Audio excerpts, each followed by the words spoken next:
عورتوں کو سمجھا لو کہ موٹے دوپٹے میں نماز پڑھی جاتی, جو دوپٹہ میں نے پہنا ہوا اس میں میری نماز نہیں ہوگی. نماز کیوں نہیں ہوگی؟ اللہ کے رسول صلی اللہ علیہ وسلم کی زوجہ حضرت عائشہ کی صحیح حدیث موجود ہے, عورت کی نماز موٹے کپڑے میں ہوتی ہے. آپ کا نماز کا ایک الگ کپڑا ہونا چاہیے. میں اس کپڑے میں, اس دوپٹے میں نماز نہیں پڑھ سکتی ہوں, نماز نہیں ہوگی. پھر اگر میری سلیوز یہاں تک چڑھی ہوئی ہیں اور میری رسٹ کھلی ہوئی ہے, میری نماز نہیں ہوگی. میری نماز کے لیے میرا سطر پورا کور ہونا, کور ہونے کا مطلب ریپ ہونا نہیں ہے. دیر is a difference between rape ہونا اور کور ہونا. ریپ والا نہیں, میوزک والا ریپ نہیں, ڈبلیو والا ریپ. ایک ہوتا ہے میں اس گھڑی کے گرد ایک چیز ریپ کر دوں ایسے کر کے, اور میں نے اس کو بالکل ٹائٹ کر دیا, اب یہ ریپ ہے. صحیح, یہ ریپ ہے. اور اگر میں نے اس کو بس ایسے کر دیا, اب کور ہے.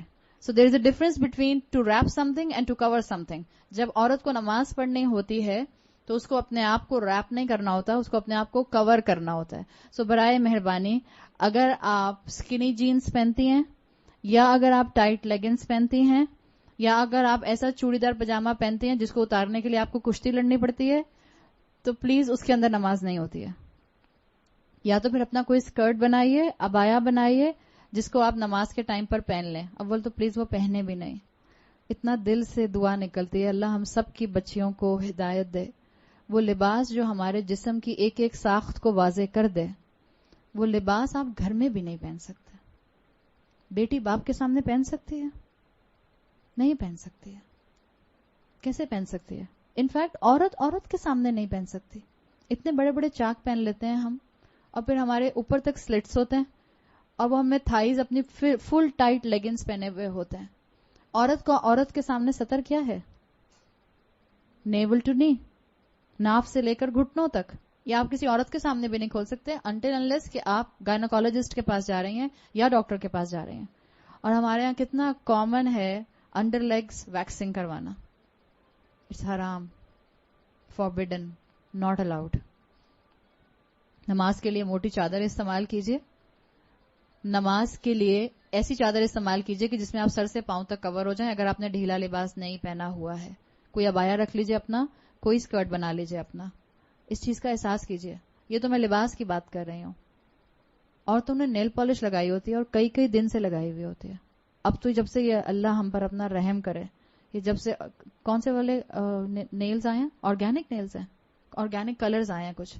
جب آپ اپنا ایسا مینیکیور کرواتے ہیں, جب آپ جاتے ہیں سیلونز کے اندر اور اپنے نیلز کے اوپر پتہ نہیں کون سا نیل آرٹ بنوا کر آتے ہیں جو 15-20 دن تک پانی میں ہاتھ جانے سے بھی نہیں اترتا, اسی کے ساتھ آپ نماز پڑھ رہے ہیں.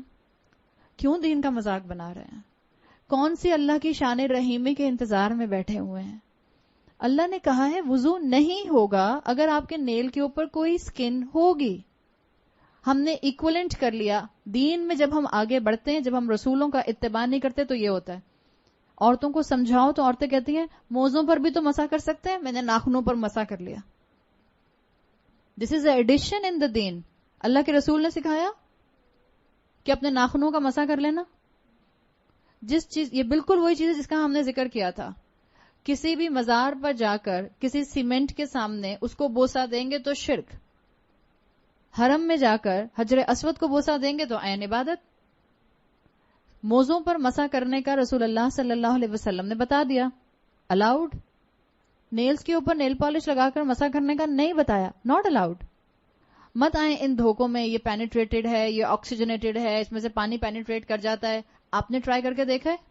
مسلمانوں کو بے وقوف بنانے کے لیے ساری قومیں موجود ہیں. یا تو پہلے پریکٹیکل کر کے دیکھ لیجئے. کوئی ایسی نیل پالش اب تک یہاں تک نہیں پہنچی پاکستان میں جس کو بڑے بڑے کلیم کر کے کہا گیا کہ اس میں سے پانی پینیٹریٹ ہو جاتا ہے. سیدھا سا علاج ہے, کر کے دیکھ لیجئے. میں نے تو 4 کو کر کے دیکھا, کسی میں سے بھی نہیں گیا. بٹر پیپر کے اوپر نیل پالش لگائیے اور اوپر پانی ڈالیے. اگر پانی نیچے بہ جاتا ہے تو نیل پالش پینیٹریٹنگ ہے, نہیں بہتا تو nail polish is not oxygenated. پانی نہیں بہے گا اس کے اندر سے, اور نہیں بہتا ہے. کیوں اپنی عبادت ضائع کرتے ہیں؟ عاملات الناصبہ, عمل کرنے والے اور تھکنے والے. نماز پڑھی بھی اور سر سے اوپر اٹھی نہیں تو فائدہ. مت دھوکے میں آئے. یہ دنیا متاع الغرور ہے, دھوکے کا سامان ہے. پہچانے اللہ نے مجھے اور آپ کو ایک بہت اعلیٰ مقصد سے پیدا کیا ہے, بہت اعلیٰ مقصد سے.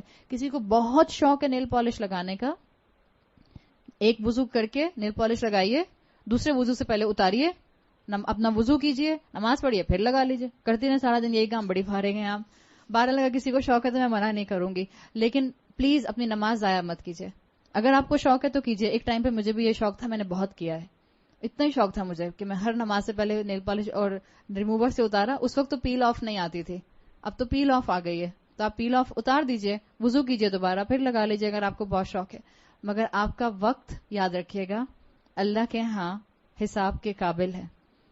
اللہ پوچھے گا کہاں وقت لگایا؟ اب کہ اللہ 5 وقت نماز پڑھتی تھی اور 5 مرتبہ نیل پالش لگاتی تھی اور اتارتی تھی. اللہ کی شان رحیمی کا دھوکہ مت کھائیں پلیز. اللہ تعالیٰ نے مجھے اور آپ کو گناہوں میں انوالو ہونے کے لیے اپنے شان رحیمی کو سامنے نہیں رکھا. اللہ نے قرآن میں رحمان کا لفظ بڑی ان سخت ٹف آیات کے ساتھ رکھا ہے جہاں اللہ کا غضب نازل ہوتا ہے.